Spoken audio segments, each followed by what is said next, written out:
So I'm gonna just give Danny the floor and let him explain it all himself. Yeah, I can do that. Thank you, Jeff. So, welcome everybody. Great talks, by the way, we have this morning already. I really love them. My name is Danny Higler, and I'm by trade at the moment an Agile DevOps coach, working for Humanity, a company where we do Agile transformations. And before that, I had a career in software development, had some startups, worked for my own, all kinds of things in IT. But actually, I never wanted to work in IT. My childhood dream was to become a diver, deep sea diver. And what's the obvious thing to do when you want to become a deep sea diver? You join the Navy, because hey, they provide the education and they have the opportunities to do what you think you probably would like to do. So when I was 17, I joined the Navy from here, then Higler, had my education and started on the journey, which I probably never forget. So I'll take you back a little bit longer in time. 30 years ago, I was 19 by the time, and I was serving on a Navy frigate, Blois van Treslong it was called. I was there already for more than 2 years, when suddenly, you see it, somewhere in the North Atlantic in the autumn 1993, I was having dinner with some friends. I don't know the exact time again, but we were having dinner with the colleagues there.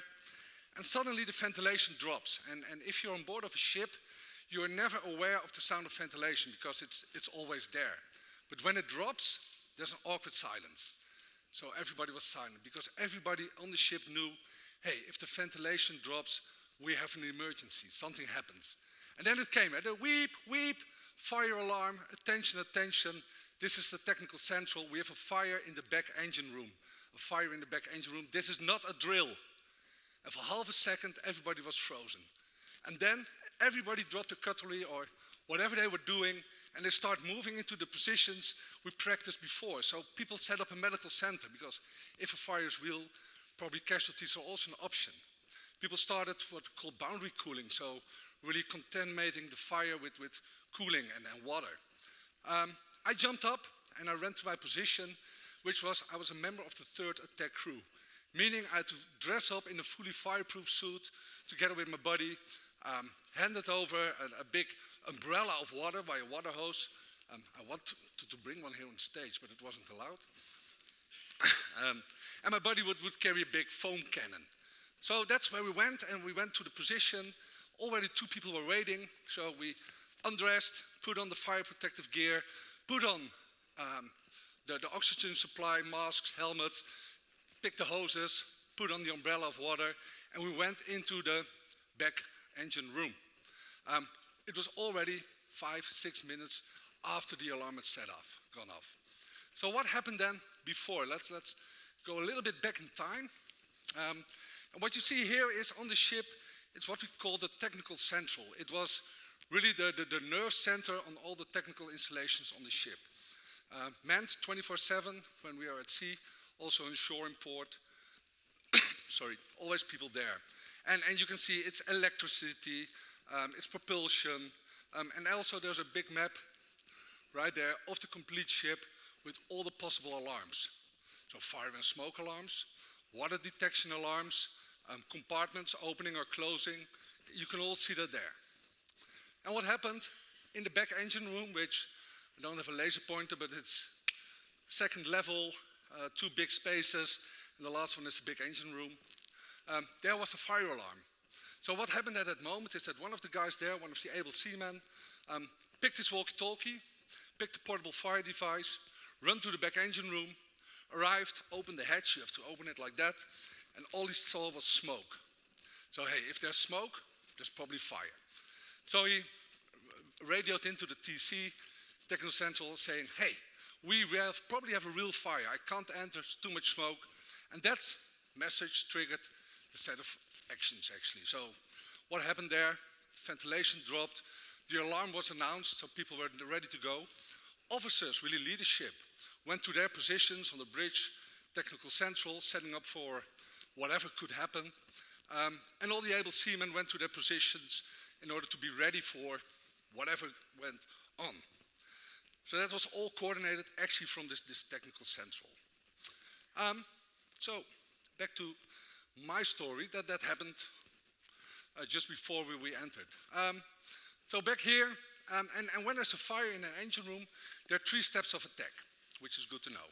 So the first step of attack is this person carrying his portable fire device and his walkie-talkie, trying to enter the room and see, hey, if there's a real fire. He couldn't, so first attack failed. Then we have the second attack.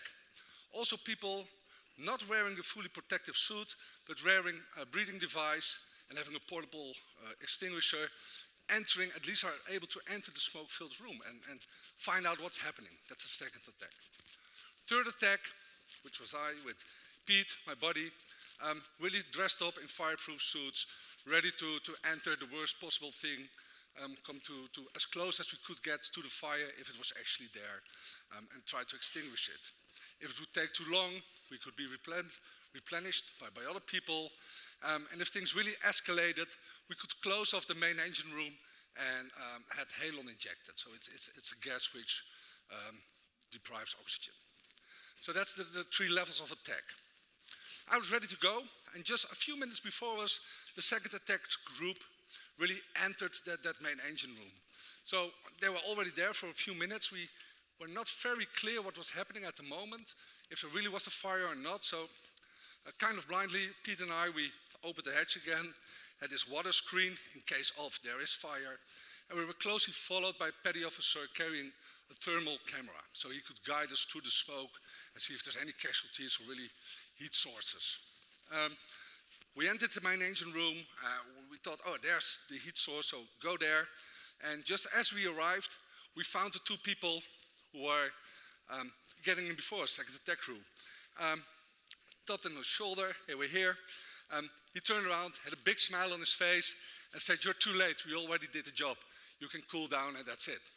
So, yeah, I was happy. Also kind of disappointed because lots of action, but hey, we're on a ship and you actually don't want to have fire. So after all, just after 10 minutes after the first call, we had a fire, starting fire under control. So what was left was cooling down, cleaning up, repairing everything, and that's it. So 2 hours later, we were sitting, having a beer, which was by then still allowed on board of the ships. Not anymore, as I heard. We have people, I think, from defense, somewhere as a sponsor, so maybe they know. and we did a debrief. So that's the story of the fire. In the end, it wasn't that bad, luckily. It was a big bearing for one of the drive axes, the propeller axis, which probably had some friction, caught fire, heated up, lots of smoke there. But 30 years later, I was wondering, hey, what happened? So 1992, that's actually the crew, or part of the crew. There were 180 people on the ship. You can still see me. I think 30 kilos lighter and no beard. Afraid of. Pete is there on the other side. Rest in peace, Pete. And well, that's 1992, 1993 actually it was. So now I'm working as a DevOps coach, and I was thinking, but why are there so many? There are so many similarities. What he did back then. How was it possible that we could really have this extreme situation, emergency, without any hesitation, dealt with it, fixed it, and 2 hours later it was all solved. It was done. So and I was thinking, hey, there are actually a few things we can learn from that, and it's not rocket science. So that's what actually this presentation is about, just showing you some of the examples of, hey, what can we learn, and what did we do back then, which, well, we can use now to our benefits. One of the first things is fire prevention, because you don't want fire on a ship. If you're on a ship, there's no fire brigade, you are the fire brigade. It's a confined space, you're in the middle of the ocean, in no direction there's any help there. So fire prevention is the most important thing. If somebody ever worked on a ship, maybe? No? Oil platform? No? It's all about fire protection. So everything, every strict regulation, every rule, every day, it's about fire protection. So schedule maintenance for all equipment. Make sure that everything is running smoothly. Make sure that our gas turbines and the diesel turbines we had really run smoothly, no leakages, no oil leakages, no spoils. So that was one of the things we did, really clean up everything. No debris, not only in the engine rooms, but everywhere on the ship. If you leave debris, that's a source of fire. Don't do it. If you see it, pick it up, clean it up, throw it away. If you see something which is broken or leaking, fix it immediately. You have some tools with you all day. If not, report it and make sure action is taken there. So whatever you do, fix it. And how can we relate that to what we do now? And that's technical debt. Actually, technical debts are debris. It's lying around. It's hiding in your application. It can be one of the reasons you will have an incident of an escalation, at least one of the possible reasons. So identify it, work with it. And we had some presentations today which really pointed out how to do it, which tools to use, or what methodology. But technical debt, make it a priority on your backlog. Also, if you have product owners here or people working on the backlog, make sure you deal with it. It's really important. Know the systems you're working with, and not just you, but everybody. On board of the ship, everybody knows the way, knows the exits, etc. Also, when you're working in a technical environment, make sure it's understood by everybody. Do training sessions about it. Do co-pairing, pair programming, work together. Make sure that everybody in the team learns about, well, the parts of the work, of the job you're working. Peer reviews, like I said, that's really your first line of defense. Make sure that you do everything possible to prevent fire, to prevent incidents from happening. So another thing we did really well in the Navy, I think, was training. Not just once a year, not just once a month, but really multiple times a week almost. On board of the ship, we almost had daily fire exercises. Could be very slow and easy, just preventing running to your position and back, but it became of an automation in your mind. So whenever a fire alarm sounded, everybody was there. Of course, on a ship, you can't put on real fires, so we had simulated environments. On shore, in Den Helder, there's one. Really big parts of the ships are being built there. You go in, you don't know what will happen. Will it flood? Will there be fire? Will there, I don't know, big surprise. Actually, really exciting escape rooms, because if you're here, until here in the water, and you have no way out, and the water keeps rising, you will be inventive and find a way. I tried building an escape room with that concept, but somehow it wasn't allowed. I don't know why. But it would be fun, right? So practice in that environment. Just make sure you know what to do and you really experienced the incidents that happen. Just not in the simulation, but there's real fire in front of you. If you cut off your water umbrella, you will burn. So that's how serious it went. And we had real-life chaos monkeys. Who's familiar with the concept of the chaos monkeys? True or not? Most of us are. Nice. So really causing trouble in production environments. That's what it's about. And once every year, the ship had to go to what we called FOST. It's, what was it all again? I practiced it. Open sea training. Something open sea training. And it meant that the ship went to the shores of the UK. A team of the British Navy entered our boat, and it would stay there for 2 weeks. So it stayed on the ship for 2 weeks. You didn't know what they were going to do. So one day they just opened up some hatches on the outside, entering water. Is the alarm going off? What do you do? How do you react with it? Other days they just cut down some of the electricity. Hey, what do you do?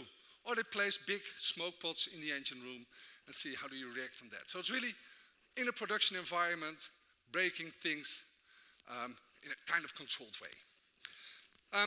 So that's what we did there. How can we bring that to our current situation? It's practicing in production with multiple teams. Whoever practiced incidents on production? Nice. Some people do. Good. Sorry? You broke something in production, but yes, something else, right? But train there. And I thought yesterday, the presentation of WCAMP, where they said, hey, we could DDoS our own site at night with approval of the board just to see when it breaks. Great. That's really a nice example of that. So practice in production, see in a controlled way, and there are many tools and things you can do for that, ways to set it up without jeopardizing really the availability of the application. Do your basic training in a sandbox environment. have this, or acceptance, pre-acceptance testing, but create incidents and train on them, how would we react, and train your team members, even if they're new. Hey, we have something here, it's dropping out, what could it be? Go into logging, go into the monitoring and see, can you work with it? But at least train and practice. And then in the end, have the guts to go chaos monkey style and really do something in production. And just having the guts, I think it's not enough, that's kind of a risk, but having the trust in your people, in your system to go chaos monkey style. Because crossing fingers is not really a solution, so we do that a lot. So train a lot. I think that's really important. Having the right people. Everybody on board of the ship knew their way around. They knew every compartment and they were trained on that. That's really important. And the attacks, I told before, attack 1 and 2, everybody could do that.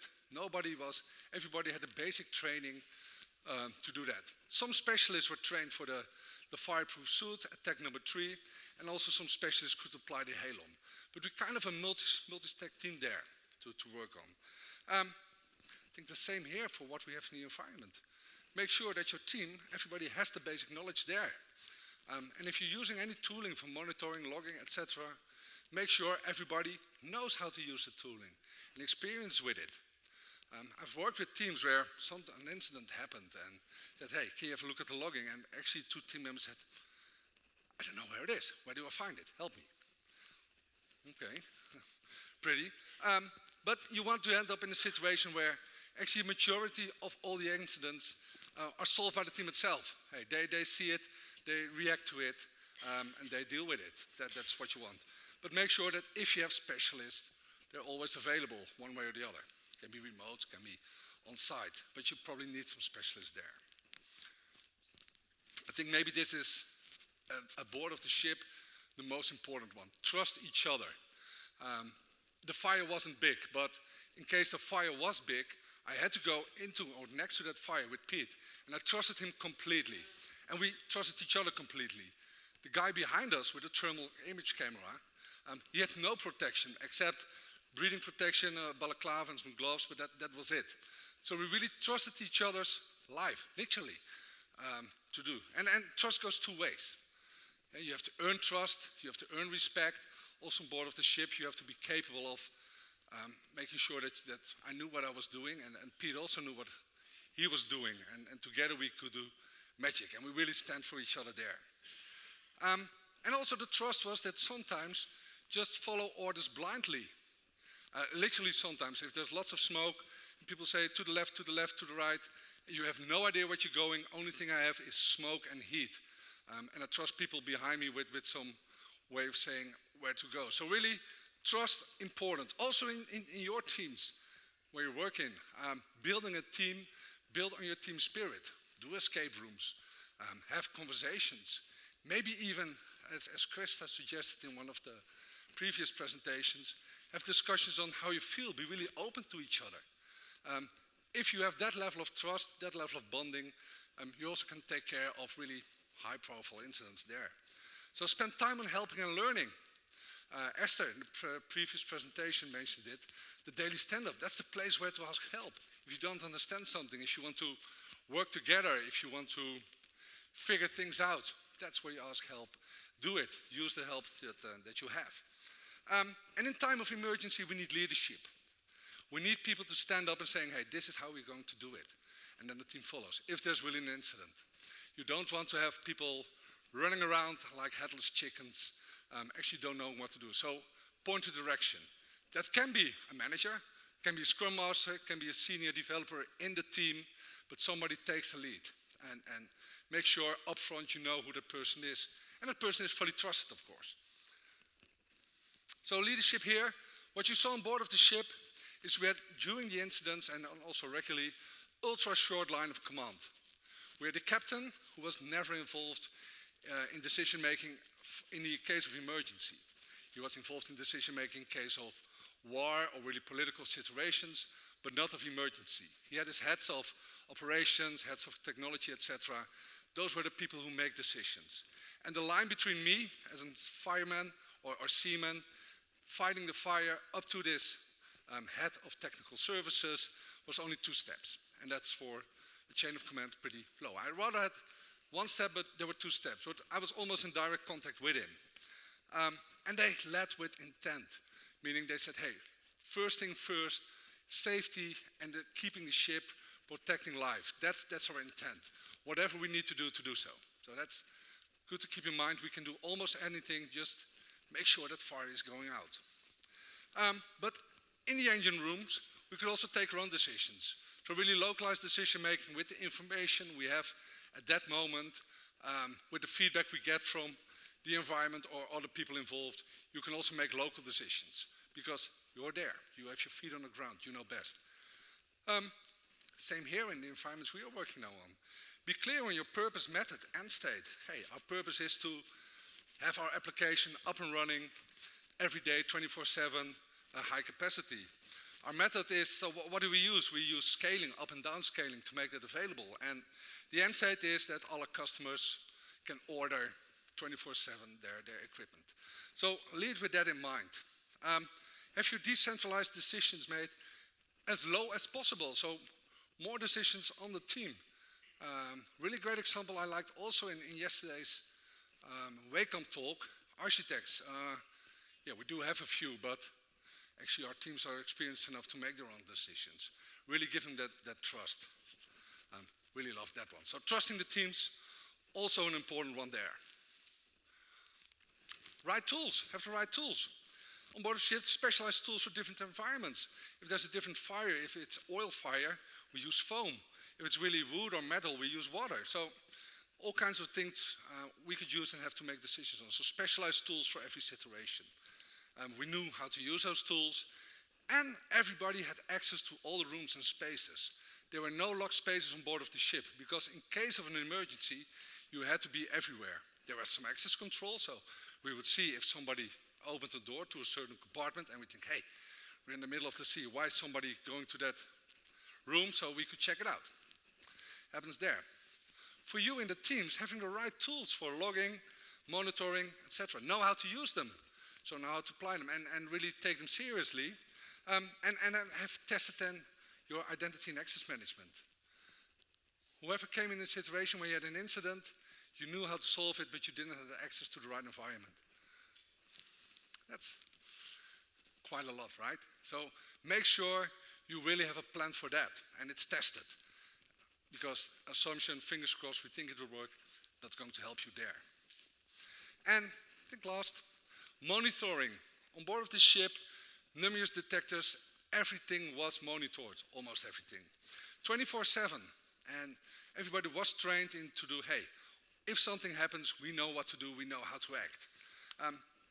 Very important, every alarm was treated as serious. If a smoke alarm went off somewhere, somebody went to have a look. If a water alarm went off, somebody went out and have a look. I saw teams with great dashboards, everything was on it, 5 metrics in red. And I asked, why they're in red? Yeah, they're not important. Don't measure them or adjust your thresholds, right? If it's red, take it seriously, because then it still has value. If it's red and you don't take it seriously, it loses its value. Don't do that. Think about 24/7, so make sure, hey, how do we keep our application up and running, up to date? So somebody called it PagerDuty. It's a great tool you can use for that, but make sure you cover your 24/7 model there. And on intervals, once a year, twice a year, every 3 months, rethink of all your scenarios. What can happen? Sit down with the team, do a risk analysis. Do we have certain parts of the application or the solution where risk is introduced or where we have a high risk? How can we deal with it? What can we do to mitigate the risk? I don't know. So really take time for that also to do. So wrapping things up, nearing the end, kind of on time. Incidents will happen. That's the good word. So you better be ready for it. Don't let them surprise you. And if incidents happen, make sure you know what to do. Because finger crossing, okay, I think we are there, I think it works. That's not really a solution, really. That will bite you back. So go train, practice, experiment, make sure you know how to act. Invest in your people, of course. Invest in your tools, also makes sense. And invest in trust. Build trust with a team. I think that's, for me, that's the most important thing. If you have a team that's really trustful to each other, then you can really make magic happen and can deal with almost any incident. So that's my experience relating how to fight fires, but also some lessons learned in the current time. And when I'm looking at the audience, I think, well, 30 years ago, who was not born 30 years ago? I'm really feeling old now, so that's thing there. So that's it, thank you.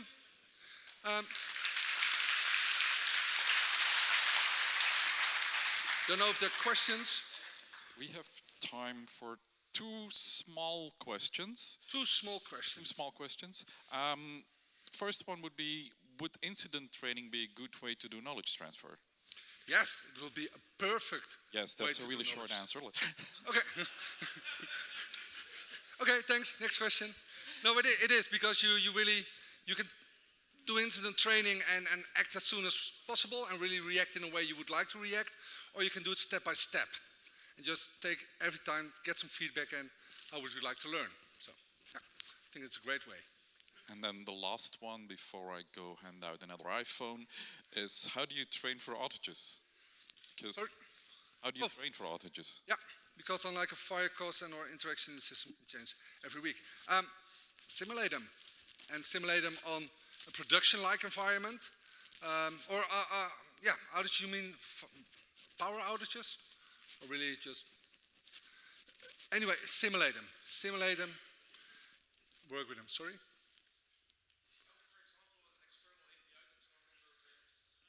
Yeah, okay.